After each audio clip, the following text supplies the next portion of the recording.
I'm Pamela Bailey, and I am a religious science practitioner at the Center for Spiritual Living, Pleasant Valley. And I'm here tonight doing our midweek spiritual uplift for this week. And the name of my topic is, Does Trying to Be Perfect Limit Me? And in a word, yes. There's a couple of basic challenges with this whole notion. First of all, just trying doesn't get it. Remember the famous words of Yoda, which were, do or do not. There is no try. And that's exactly right. If we try to do something, we may put effort in, but that's not the actual doing of it. And secondly, it's just, well, what is perfect? How do we define perfection? Is there some standard, some absolute standard? The answer absolutely is no. And in fact, we cannot establish a standard. There are tests which have answers of yes or no, right or wrong, and those tests, yes, you can get a perfect score on them. But other than that, perfection is something that is defined by each individual, and so there's no agreed upon standard for perfection in almost anything. Whenever people want to do something, they want to do their best, at least I believe so. And what happens is people get hung up in trying to be perfect, and it may not, and of course, excellence is to be desired and to be reached for, because that's what we want. We want to be excellent. We want to create excellent friendships, excellent partnerships, excellent products, excellent projects, all of those things. But excellent is not the same as perfect. So recently, like in the last 15 years or so, there's been a lot of information about imperfection. And there have been several books and essays written about wabi-sabi, which is the perfection of imperfection. And it's, of course, a Japanese term. And there are books on this, and they're fun, and they're actually very profound. And then there also has been written a book by Dr. Brene Brown called The Gifts of Imperfection. And it was written in 2010. There's been a re-release in 2020. I'm going to be teaching a class on that. And I think it's a fabulous idea to study that and to look at, if we give up the need to be perfect, what's available to us? And what's available is depth and breadth of relationships, compassion, courage, connection, and excellence. That's available. When we give up, it has to be a certain way, and we have to go about it a certain way. So I just love this idea of, being perfect isn't the goal. What is the goal is creating something of value in whatever realm it is. And if we're trying to be perfect, we're not actually focusing on the creative process or about the team that we're working with, or those things which actually bring, for me, the greatest value, i.e., the love, the joy, the peace that is possible.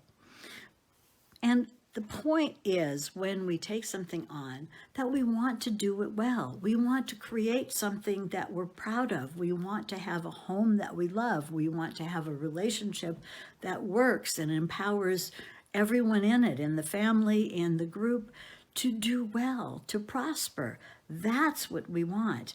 And we want to do an excellent job in a timely manner on whatever it is that we're up to. And for instance, think about this. It's a weeknight and we have commitments, or we're working or something like that, and we want to create a wonderful meal. Well, if we wanted to create a gourmet dinner with all of the trimmings and all of the accoutrements, that could take the entire evening. There are scads of books and recipes for making healthy dinners in 30 minutes or less. And one can use these and create a wonderful, healthy dinner with proteins and vegetables and carbohydrates and other sides in 30 minutes or less. And it's not that we want to cut out the time, but rather that we want to actually have the greatest benefit in the time that we have available so that we aren't stressed. Because that's one of the other things that comes along with perfectionism is stress. Stress is trying to be something that may or may not be well defined, and having that need to do that be dominant over anything else. So I just would say that trying to be perfect is a really bad idea. And as far as that meal, well, we have Easter coming. Save that goal of perfection for Easter dinner. Think of something wonderful to create and decorate for it and invite friends and dear people over and enjoy the whole process thoroughly. That is excellence. That's not perfection. Well, I was planning on this topic and I'd been thinking about it. And yesterday afternoon, I joined a group of friends. We do this once a month at somebody's home, and we have what we call stitch and bitch. Now, when we were working together, actually, there was far more to bitch about. Now it really should be sip and chat, and that's what we do. And there were a few things that happened at this adventure with these dear, dear friends. So first of all, it was a beautiful day. We were in Palos Verdes overlooking the ocean with the palm trees swaying in the breeze. And we were all chatting and finding out what was going on in people's lives. It was absolutely wonderful. Well, again, because this group is called Stitch and Bitch, and when we were all working together, yes, we did bitch more. Now, it still is a requirement to be in good standing and in integrity to be working on some sort of crafty project. It can be any project you choose. It could be quilting, it could be crochet, it could be knitting, it could be needlework of any sort, embroidery or crewel or any of that. It could be any of these things or even something else. But in fact, you're ostensibly there stitching in some way. It could be crocheting or knitting, but stitching in some way, creating some project. Well, yours truly doesn't happen to be gifted in this arena. And I was delighted. I had found this new project that I actually went, wow, I can do this. And it's a really fun thing. And when I'm done, I'm actually going to frame it and put it up on the wall. I was diligently working on it yesterday, and I was really making progress, and I was quite delighted with myself. And then we had dinner. Well, at the dinner, we had this wonderful meal, and then we went back to our circle where we had been working on our projects. And I looked at mine and I realized, oh no, I miscounted the stitches in my cross-stitch design, and there is no way to undo some small portion of it. I'd have to redo the whole darn thing.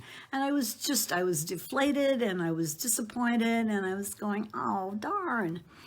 Well, this morning I was talking to a friend who is just a crafting genius. And she said, you've missed something. She says, if you do it differently than the instructions say, instead of being a mistake, that's a design element. So now I'm contemplating, well, am I going to say that this is a design element and this is how this particular part is supposed to look? Or am I basically going to start over because this is like a really basic part that I did differently than the instructions? We'll see. Haven't decided for sure. Another thing that happened last night that was a great example of perfection not required. So our hostess had prepared this wonderful meal. It was chicken marsala and asparagus and a lovely salad, and it was just delightful. So we all finished the dinner, finished the dessert, and then she said, oh, I forgot to cook the rice. Well, of course, by this time it was too late. Well, we just all laughed and said, gee, so what? This was such a wonderful meal. It's fine. And again, we just laughed. It's like when you own up to whatever you did or didn't do as expected or intended, generally it's fine. Or if there's something to be, if there are amends to be made, apologies, or something to be done to fix it, yes, by all means do it. But it's like, don't hamper yourself, and this is for me too to hear, don't hamper yourself by it having to be perfect by some standard that isn't even agreed upon. So one of the things that happens is that when I'm a perfectionist, or when I'm around somebody who's a perfectionist, what happens is, because we're focused on that perfection, so I would be focused on that perfection only I could define and create. So I wouldn't want to delegate. I wouldn't want to share the task. Or so I either couldn't or I wouldn't delegate. And then I'd have to do it all myself. And I would create stress, which would impact my relationships, especially if I were working on a team, because I'd either be leaving the rest of the team out, or I would be creating dissension at best, trying to have it turn out exactly the way I wanted it to. So all that said, I remember when I was a child that my mother prided herself on being a perfectionist. So she thought that what was truly important was when you did something to do it perfectly. Once again, her definition of perfection. So even as a small child, I realized there was a cost to that. And what I realized about that cost is that there was no freedom of expression when you have to do it a certain way and it must turn out a certain way. It just creates a narrowness of possibility. Well, when I got a little older, as a teenager, I had the word for what it was, and that perfectionism. And any teenage comments that I made, surprisingly, were not appreciated by my mother. Now, if only at that time I had had the wisdom of Colin Tipping, this gentleman who did this amazing work called Radical Forgiveness. He said, if you spot it, you got it. Now, that is true of many things.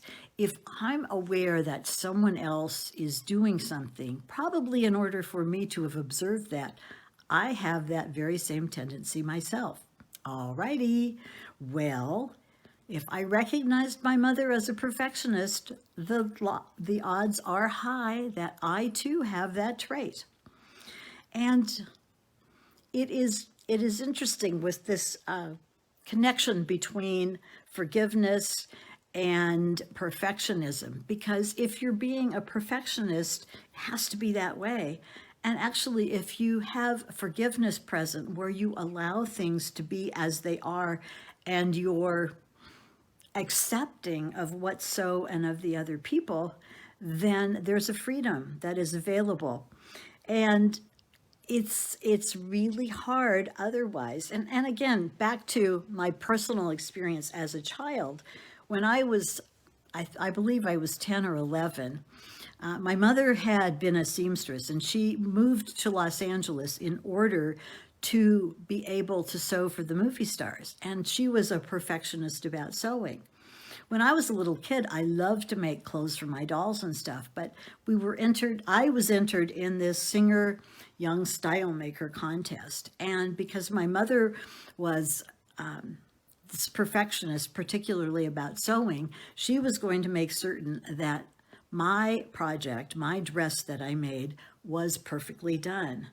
Now, let me tell you, that I did not appreciate as a child. I wanted to go out and play, and instead I was there ripping out seams that were imperfect and redoing them.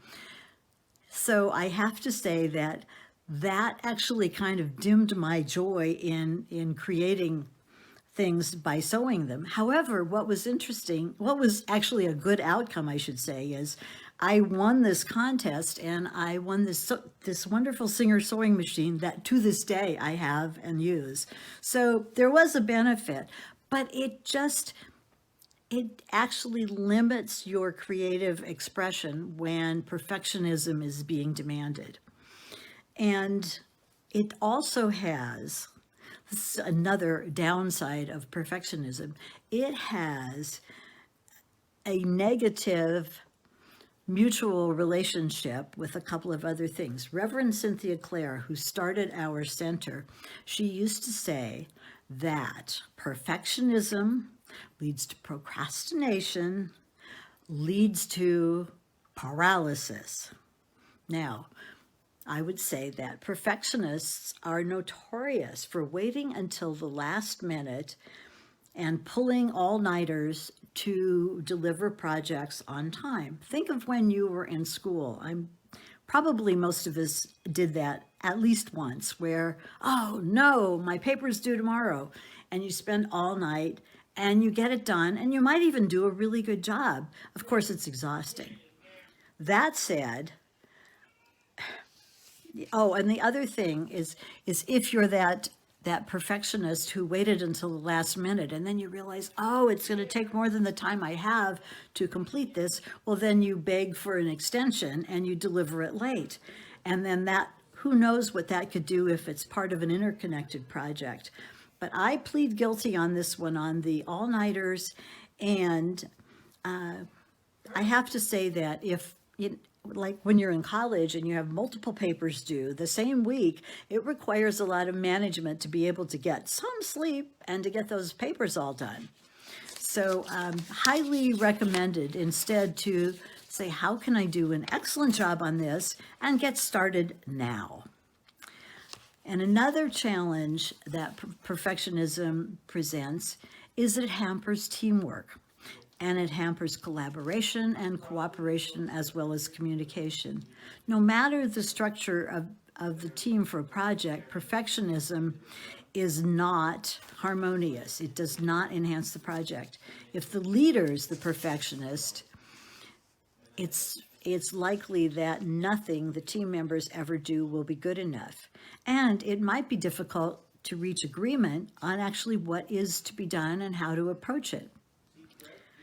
Stephen Covey, in the 7 Habits of Highly Effective People, taught that the best thing is to begin with the end in mind. So define what is wanted.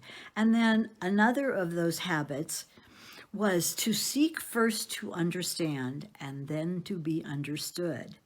And that is going to be a foundation of healthy and creative communication amongst the team members. So I would say that even Stephen Covey, in an indirect way, has a say about alternatives to that perfectionism.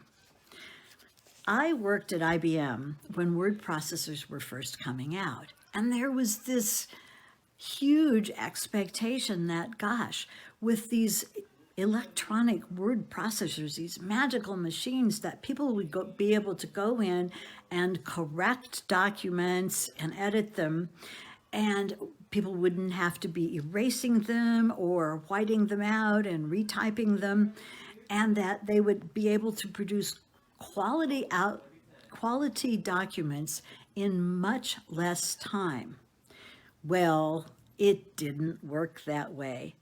Anybody who was using a word processor, particularly someone who was creating the content, would then be able, using that machine, to play with it and to move it around and to add to it or to enhance it.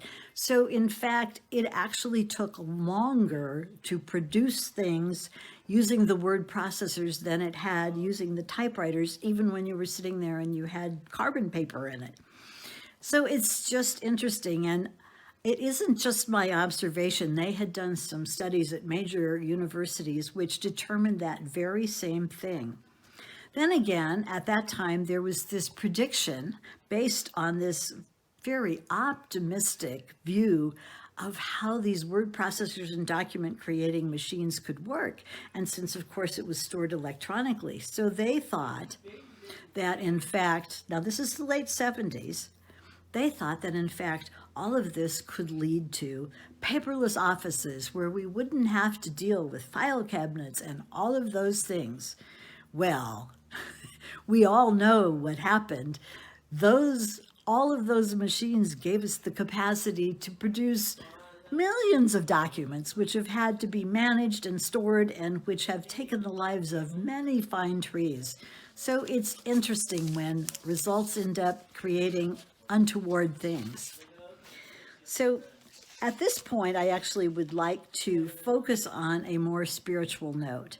And that more spiritual note is we believe that each of us is whole, complete, and perfect as divine creations.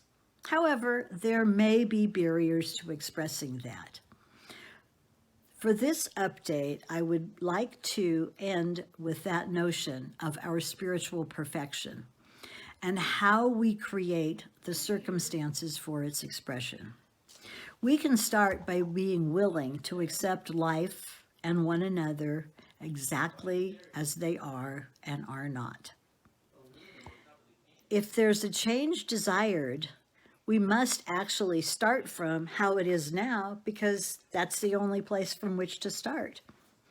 We may also find that whatever it is, once we accept it, is actually just fine or perhaps even has some qualities we hadn't noticed, and it's fine. Or it's not, and we would want to start and change it. Then again, working from that, demanding perfection distances people. It distances them from one another, and generally that isn't what we want to create. We want to, I want to have ease and joy and peace in my relationships and work together harmoniously with other people. And that allows us to build successful relationships and happy lives. Forgiveness is key in this area, and probably humility as well. There's an old question, would you rather be right or happy? That's hard for some of us. We want to be both. However, if what we truly want is to be happy, then we can accept what is and others exactly as they are and forgive ourselves and others. I believe that is how we create and allow peace and joy and love to be available. And what could be more perfect than that? And what I have to say is blessings to all of you. Thank you for listening to this update. I hope to see you on Sunday or next week. And please accept our blessings and love from the Center for Spiritual Living, Pleasant Valley. Thank you and good night.